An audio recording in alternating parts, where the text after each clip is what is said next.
Podcast brought to you as always by the GSMC Sports Network. Hope you all enjoyed that last time because we're sticking in the world of college football for just a little bit.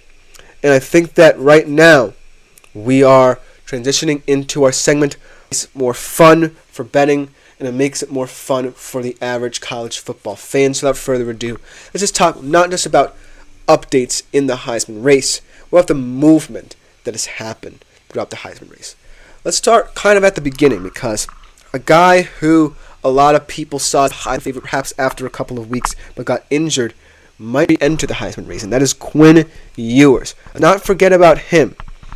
I feel like he is someone who has the unique opportunity because of his schedule going forward, playing Oklahoma and Georgia in back-to-back weeks. If he has two good games there, he can immediately vault himself at least into the top three in the Heisman race because no one has really separated themselves as a true top three, top two contender.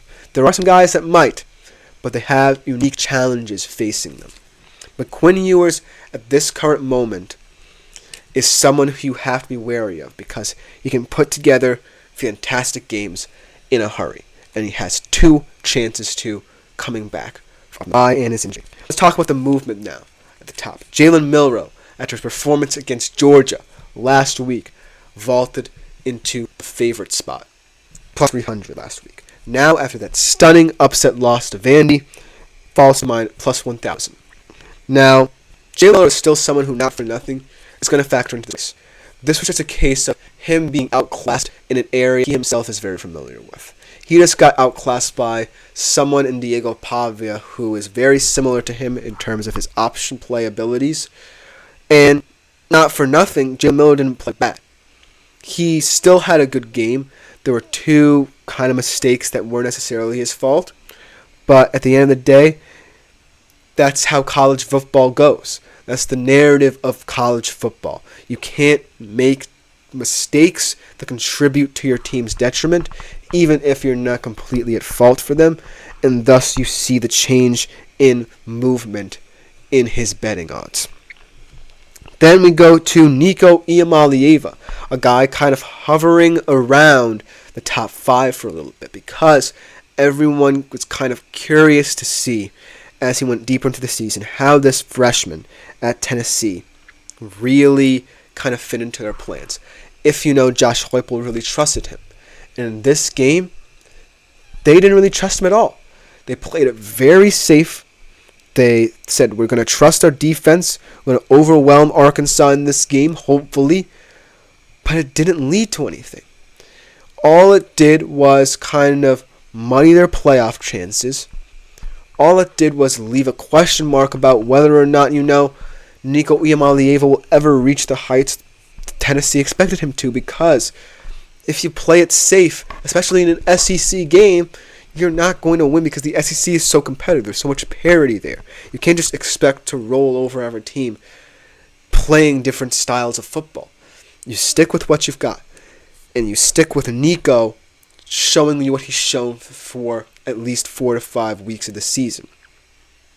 Now, at plus 1,200, he never really was the biggest of threats to kind of enter that top three, but he played in the SEC. And he's going to get a lot of attention now because of his schedule. So this was a unique opportunity for him to vault into the top three, especially after Jalen Milroe lost. But we see his plus 1,200 fall to plus 3,500, and now it's going to be a tough climb back to the top for him. Let's talk about these favorites now. The quote-unquote make-up top three for now. In the top three, all of them are fantastic players and deserve to win this prestigious award. There are so many challenges and so many unique ones at that face them going forward. And that's why I think that Quinn Ewers is someone who's still lurking at plus 2,000 that could usurp them all because he really has no roadblocks in his path should he catch fire in these next couple of weeks. But this top three at the moment is what I feel like could be the best three players in the country, and one of them could be robbed at this Heisman ceremony, so to speak. Let's start off with the best two-way player we've perhaps ever seen in Travis Hunter. His odds kind of have fallen, but not because, he played. It was a bye week for Colorado. They will face Kansas State in a very pivotal game, not just for Travis Hunter's Heisman case, but potentially for them to stick around in the Big 12 title race. Remember, this is a 4-1, I believe, Colorado team. This is not a slouch of a Colorado team in the Big 12 anymore. This is one that's in the reckoning for the CFP, and Travis Hunter's a big part of that. And if he did move down at plus 320, but if he plays very well at Kansas State, he's going to be someone you can't ignore anymore. Because there's no one quite like him in terms of the game. There are guys I'm going to talk about later in this segment that, have more, appeal as a Heisman winner or candidate. But Travis Hunter as a two-way player, if he's one of the reasons why Colorado still remains in the Big 12 title race for as long as they can, then you can't ignore that. But for now, the roadblock is Colorado a true contender? That remains to be seen. Then let's go to the guy who I believe right now, if there was a Heisman ceremony tomorrow, would be the winner.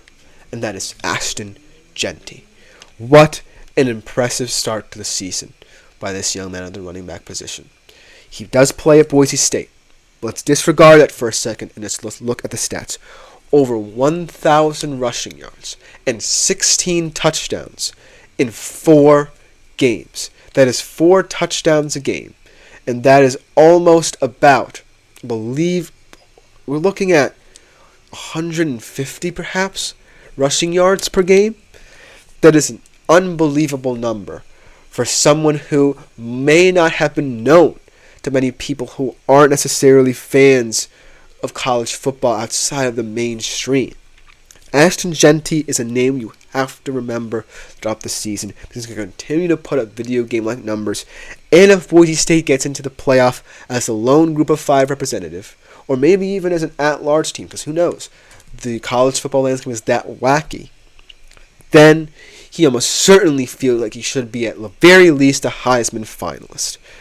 But, like I said, he plays for Boise State.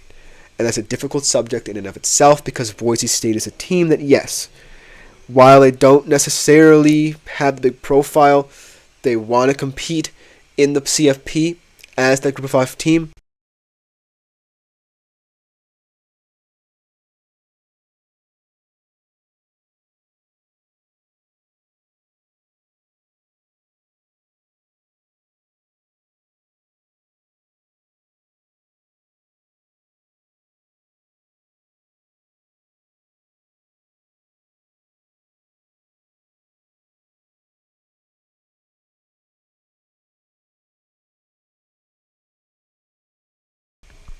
They don't have as many, big wins to fully supplement Ashton Jeanty. He's doing this against teams like Utah State and Portland State. Not necessarily, big teams. So that's why, his case, while he's still the favorite at plus 225, might falter a little bit. Should he has a game where he's up against a quote-unquote tougher opponent and he doesn't perform to par. So that's just the breaks of this kind of race. And then we go to Cam Ward, our final player for this kind of examination. Cam Ward perhaps is a lot of people's Heisman winner right now at plus 450.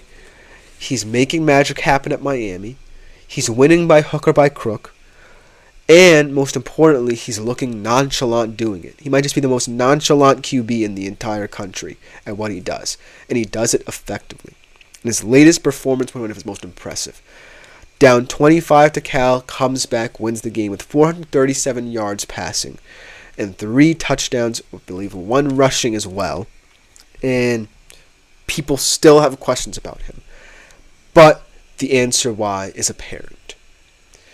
If you are playing in a high-profile program like Miami, right, and this is a season where you feel like, Miami is quote-unquote back, right? Because they haven't had someone as good as Ward at this position. You have to look like you can play. That being said, over the past 2 weeks, Miami, whether you like it or not, have had controversial luck go their way. They had that call against Virginia Tech. I think that it could have been a touchdown, but we may not ever know. And this week against Cal, a targeting penalty that, should have gone against them, didn't. And for what it's worth in this race, you have to consider that, you have to kind of look pretty doing what you do, or else you might fall out of the race. That being said, Cam Ward is still going to be a Heisman candidate because right now they've won all the games that could trouble them, I feel like. And the thing with Miami was always going to be travel. That trip to Cal could be chalked down to, the travel could have factored in. But this has been the toughest stretch of games for Cam Ward in Miami. So going forward, he won't necessarily have to face too many. That might lead to his detriment, and Quinn Ewers might, usurp him as the top QB in this race. But until then, Cam Ward, I feel like, and Ashton Jeanty are my two favorites. If I had to pick one, though, it would be Jeanty. But that Boise State-ness kind of comes into play. But we'll be right back after this short break to conclude today's show on the other side of things, giving you some fantasy advice for tonight's game, some start-sit specifically advice for tonight's game. We'll be right back after this short break.